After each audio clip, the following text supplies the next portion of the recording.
একটা স্মুথ স্কিনের উপর কাজ করতে যতটা সহজ হয় একটা মেকআপ আর্টিস্টের কাছে, ততটাই কঠিন হয় একটা কমপ্লিকেটেড স্কিনের ওপর কাজ করতে, তাও আবার স্মুথ ফিনিশিং একটা মেকআপ দেখাতে। আমি তবুও পাশাপাশি একটা কমপ্লিট হয়ে যাওয়া মেকআপ আর আনকমপ্লিট হয়ে যাওয়া মেকআপকে একসাথে রেখে তোমাদের সাথে আমি শেয়ার করছি এবং দেখাচ্ছি যে কীভাবে আমি ফিনিশিং দিয়েছি। প্রথমে ফেসকে ক্লিন করে নেওয়ার পর আমি টোনার ইউজ করছি অ্যান্ড দেন ফ্লেকার ময়শ্চারাইজার ইউজ করছি। কারণ কি, খুব বেশি হাইলাইটার এই স্কিনের উপর করা যায় না। তো আমি খুব ভালো করে স্কিনের ওপরে খুব ভালো করে ময়শ্চারাইজারটাকে মিশিয়ে নিচ্ছি, বিকজ যদি ময়শ্চারাইজারটা আমি না ফিনিশিং দিই না, তাহলে অসুবিধা আছে, থেকে গেলে সমস্যা হবে। প্রাইমার আমি কালার বারের ইউজ করে নিচ্ছি। এখানে আমি মেকআপ স্টুডিওর কনসিলার ইউজ করে নিচ্ছি। অ্যান্ড কনসিলারটা যখন দিচ্ছি দেখো পিম্পলসগুলো হাইড হয়ে যাচ্ছে। হ্যাঁ, ঠিক আমি যদি ওর স্কিন টোন অনুযায়ী ময়শ্চারাইজার দিই না, তাহলে ওর স্কিনের পিগমেন্টেশনগুলো কিন্তু হাইড হবে না।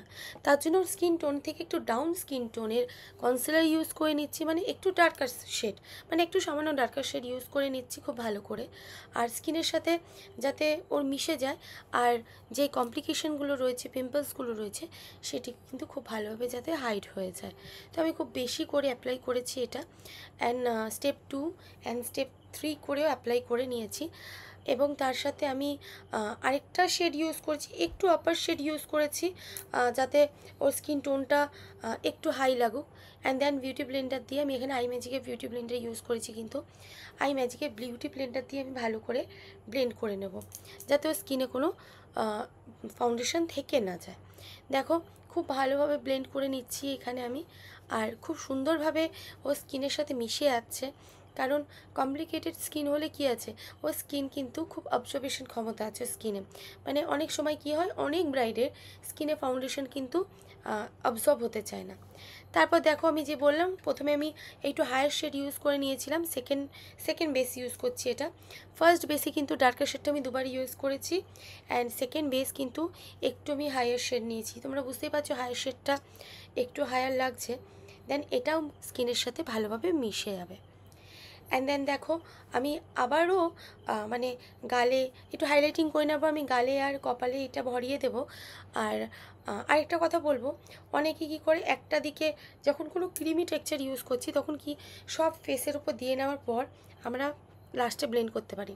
হ্যাঁ, এখানে যদি আমরা কোনো হুডা বিউটি বলো বা কোনো ড্রাই ফাউন্ডেশন ইউজ করব, তাহলে সেক্ষেত্রে কিন্তু একদিকে দিয়ে দেওয়ার সাথে সাথেই আমাদের মিক্স করে নিতে হবে। এখানে আমি দেখো কনসিলারটা ভালো করে ফিল করে নিচ্ছি ফেসে, যাতে কোথাও বাকি না থাকে। এবার ভালোভাবে ব্লেন্ড করে নেব। ব্লেন্ডিং প্রসেসটা একটু সময় নিয়ে করতে হবে। এটা ভাবলেই চলবে না যে এখানটা ব্লেন্ড করছি, এখানটা আবার একটু পরে এসে ব্লেন্ড করব না। যখন আমি যেখানে ব্লেন্ড করব সেইটুকুনি জায়গা আমি ক্লিয়ার রাখবো, মানে ওইটুকুনি জায়গা আমি ভালোভাবে ব্লেন্ড করে তারপরেই ছাড়বো।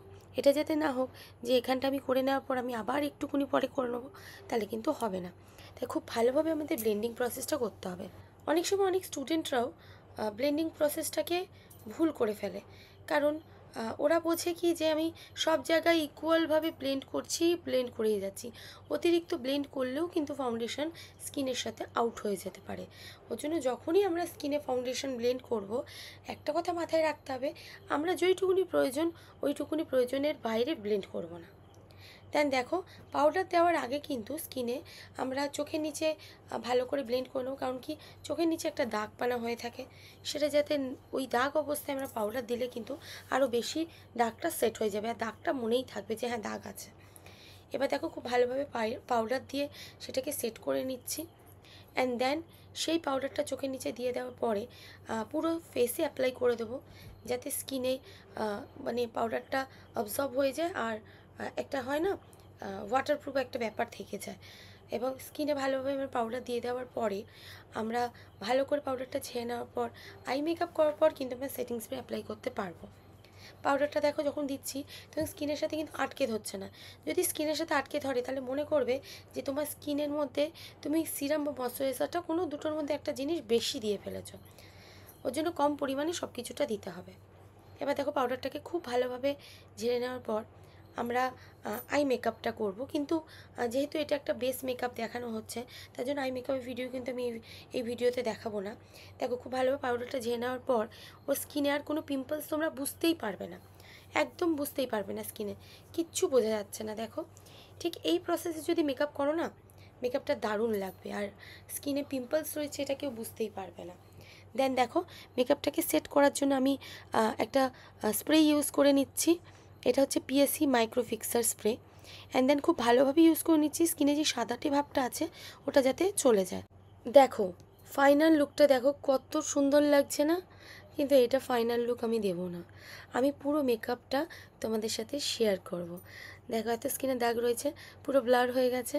অ্যান্ড দেখো ফাইনাল লুক, এটা হচ্ছে আমার মডেলের ফাইনাল লুক। ওকে কেমন লাগছে অবশ্যই কিন্তু কমেন্ট করো। আর হ্যাঁ, একটা কথা বলবো, আর কি ভিডিও তোমরা দেখতে চাইছো সেটার জন্যও কিন্তু আমাকে কমেন্ট করবে। ভিডিওটা ভালো লাগলে লাইক, কমেন্ট আর শেয়ার করতে কিন্তু একদম ভুলো না। টাটা সবাইকে, সবাই ভালো থেকো, সুস্থ থেকো, বাই বাই।